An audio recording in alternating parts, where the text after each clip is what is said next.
Célèbre violoniste et chanteuse française, Catherine Lara était l'une des 3 personnalités invitées dans l'émission Un dimanche à la campagne, diffusée ce 2 décembre sur France 2. L'artiste de 78 ans a fait quelques confidences au présentateur Frédéric Lopez au cours de l'interview. Elle a notamment évoqué la pathologie dont elle souffrait lorsqu'elle était enfant. La chanteuse a ainsi expliqué: « C'était une maladie un peu bizarre.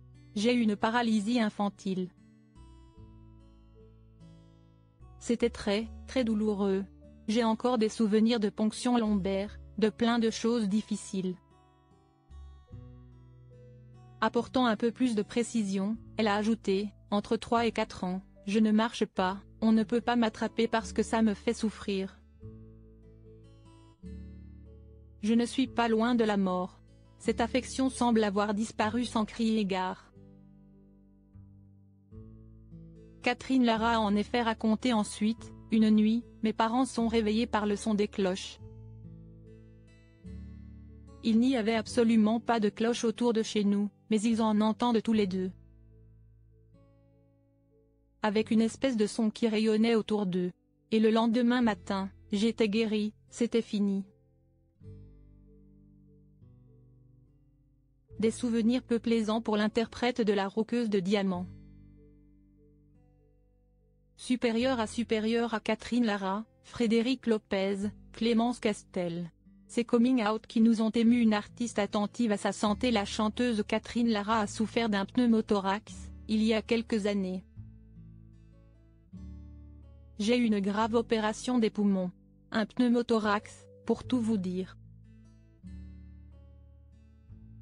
J'ai mis 2 ou 3 ans à m'en remettre, c'était dur », avait-elle déclaré, après avoir été soignée, a rappelé Télé Loisirs.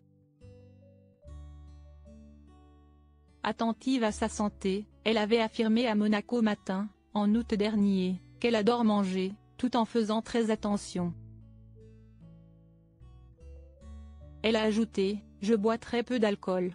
La santé, en vieillissant, est essentielle, et j'adore être en pleine forme. » Au sujet de son métier, elle avait expliqué que sa passion était loin d'être éteinte. « J'ai toujours la même énergie, la même ferveur, le même amour de la musique et de mes rencontres avec le public », avait-elle assuré. Article écrit en collaboration avec 6 médias. Crédit photo, capture d'écran France 2.